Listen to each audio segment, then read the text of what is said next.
প্রতিকূলতা, সমালোচনা আর অনিশ্চয়তার দেয়াল পেরিয়ে বিসিএল এ সুযোগ পেয়েছেন বিজয় মোসাদ্দেক। বিসিবি তদন্তের কারণে খেলা হয়নি বিপিএল, তবে শর্ত ছিল ঘরোয়া লিগে ফেরার।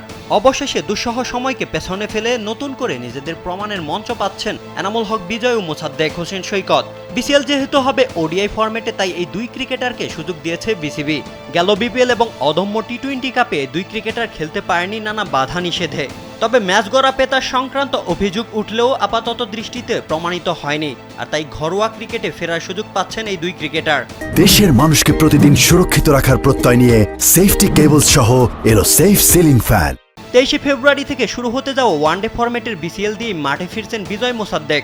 মেহেদী হাসান মিরাজের নেতৃত্বে সাউথ জোনের হয়ে খেলবেন ডানহাতি ওপেনার এনামুল হক বিজয়। অন্যদিকে সেন্ট্রাল জোনের জার্সিতে দেখা যাবে অলরাউন্ডার মোসাদ্দেক হোসেন সৈকতকে। সেখানে তার সতীর্থ হিসাবে রয়েছেন সাইফ হাসান ও নাইম শেখ। ঘরোয়া লিগে ওডিআই ফরম্যাটে ধারাবাহিক ভালো পারফরম্যান্স দেখানো বিজয় ও মোসাদ্দেকের ক্রিকেটে ফেরার জন্য বিসিএলই যেন সোনার হরিণ। গত ঢাকা প্রিমিয়ার লিগে 50 ওভারের ফরম্যাটে দুর্দান্ত ছন্দে ছিলেন বিজয়।